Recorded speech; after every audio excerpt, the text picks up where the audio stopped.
The people who are a lot smarter than you and me say what you're about to see is cherry picking. Come on, Colin, they say. White people do it too, and that has to be true. If we are cherry picking and pulling this data out in a non-random way, then we're distorting it. I'm giving you a distorted picture of all this black violence out there. And Colin, you just don't concentrate on the white on black violence. All right. Send it to me.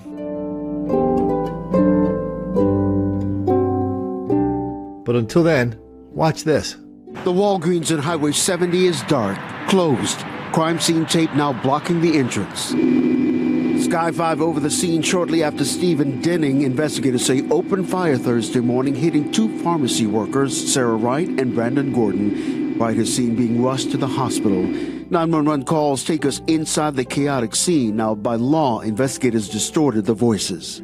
I was on the phone with Walgreens on Highway 70 in Garner, and a gun started shooting. I could hear on the phone, and I could hear people screaming, call 911. Family members tell WRAL Denning had a concealed carry permit and had some type of issue with his medication. His brother John Denning, who declined our on-camera interview, did tell us, quote, I am shocked. I couldn't believe it. This is out of character for him. One of the shooting victims managed to call 911 while Denning was still in the building. Tell me exactly what happened. A customer shot me in the pharmacy. Okay, is the customer still there? Please send someone. Yes. Please someone immediately. Wake County deputies caught up with Denning outside a nearby Golden Corral restaurant. A deputy who responded to the scene shot Denning. Sky 5 also over the scene as Denning is transported to the hospital. The Volusia County Sheriff's Office says the shooting in Oak Hill Sunday morning was not a random act, and they are actively looking for the suspect. Here's what I've learned tonight. Deputies say around 1 o'clock Sunday morning, 4 juveniles showed up uninvited to a home on East Church Street in Oak Hill. That's where 47-year-old Joel Tatro was hosting a party for his high school children. The 4 juveniles were told to leave, but one of them refused. At that point, a confrontation went down and shots were fired at the victim. He was struck in the neck by a bullet and the juveniles took off. Tatro was flown to Halifax Medical Center in critical condition. Deputies say he is still critical but stable.